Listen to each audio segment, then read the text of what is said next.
Hi Year 3, Mrs Benstead here to talk to you about language and vocabulary. Your job is to write 5 descriptive sentences about an interesting or unusual place. In each sentence, you are to circle the subject and underline the verb. Let's go. When we are using descriptive writing, it's important that we talk about our senses. And we use our senses to paint a picture with our words. You can talk about what you can see, touch, hear, smell, and taste to give the reader an understanding of all of the things that are around you and help them to see the same picture that you might be seeing when you come up with the writing. When we talk about senses, you can talk about the things that you smell. What can you smell in the area? You might be able to smell flowers.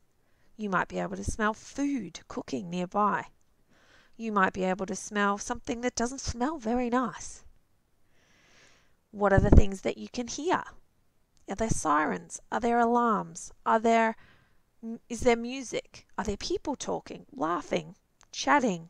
Is there the noise of restaurant sounds? Cutlery banging, plates moving, people shuffling? What are some of the things that you can see? When we talk about the things that we can see in our writing, it's important that you describe what you see. Use sizes, shapes, colours. How many? Is it large, enormous, tiny? Is it a rectangular shaped, heart shaped? We also talk about the things that we can touch. Is something rough, prickly, scratchy, soft, comfortable? Use those words to describe the things around you. Taste is a tricky one because it's not always something that you can use. But if you were doing a piece of writing about perhaps a fair, you might talk about the delicious, sweet pavlova filled with luscious strawberries that you are tasting.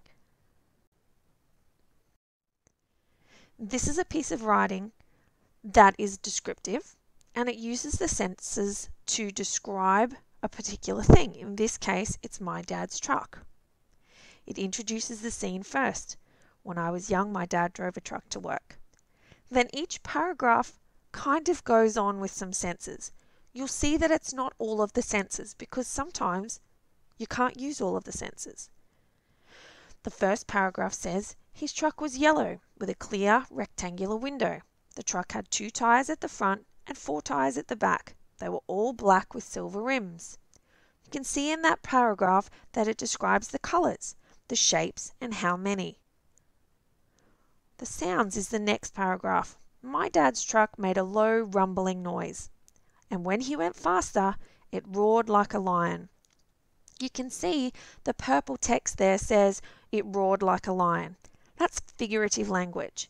It's where you compare something to something else. You may not be able to do this, but some people might describe this in a different way. This particular writer said it sounds like a lion. Someone else might say it roared like a washing machine. There's lots of different ways to describe something. As the writer, you get to choose the way that you would describe the thing that you're describing. The next part is the smells. The truck smelt like dust, petrol, and oil. Now you can be more descriptive with that. You could say the dirty dust, the smelly petrol. Not everyone knows what those things smell like, but some people do. So that's why in this case, it has just got petrol, oil, and dust. Then it sums up the story. Now in your case, you're not writing a story, you're just writing some sentences. So we're not asking you to write a story or a bunch of paragraphs, just some sentences about a place. Here are some places you could write about. A theme park, an aquarium, a public park, under the sea, a shopping centre, the zoo, or your house. We know we've seen a lot of our own houses in the last couple of weeks, so that one might be easy. This is an example I have done. The park. I can see young, excited children racing from their car straight to the large, colourful playground. I have used descriptive words to describe the playground. I've also described the children, young, excited. I've also used an interesting verb, racing. I didn't just say the children ran. There are sweet-smelling, bright-coloured flowers in the garden under the tall, shady tree. Again, I have described the flowers and I have used the sense of smell. I've also described the tree as tall and shady. A simple way of writing the sentence would just be, there are flowers under the tree. It's not very interesting, is it? Make sure you're using descriptive words to tell what you can see, to talk about what is there. Because remember, you are trying to paint a picture with your words. You're trying to help the reader understand what they can see, what they can hear. You want them to be able to imagine they are in the same place. Joyful laughter and screams of delight come from the blonde-haired girl flying back and forth on the swing. Again, I've described the girl as having blonde hair, and I have said that she's flying back and forth on the swing. The soft, thick grass feels like a comfortable cushion as I lay down on our picnic blanket. I've described the grass as soft and thick. I have given an idea of what it might feel like, a comfortable cushion. I did just say picnic blanket though. As you can tell, there would be a way for me to describe that better. Picnic blankets can be any colour. I didn't use a colour to describe it, or a shape or a size.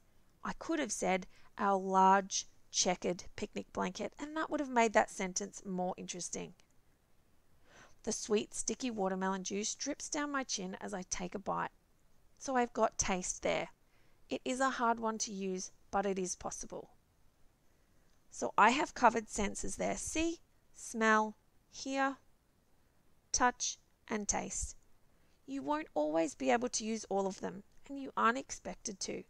However, it is important that you give it a go. If you use all of the senses in descriptive writing, in some way, it is a much better way to paint that picture for the reader. The next task is for you to circle the subject and underline the verb. When we're talking about it in this case, the verb is related to the subject.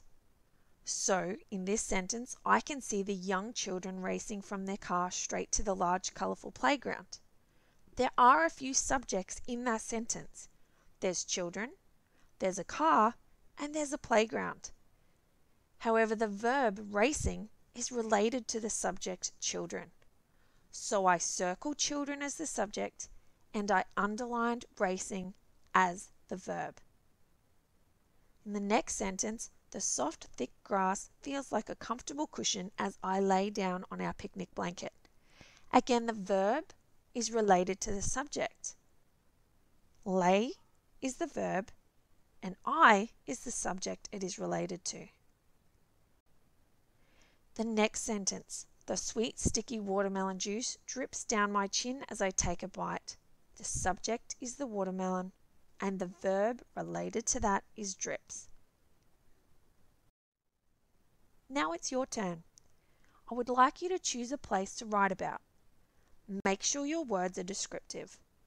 Imagine you're trying to paint a picture with your words and describe everything to someone who has never seen it. Use your experiences and your imagination, and don't forget to use your senses. Have fun!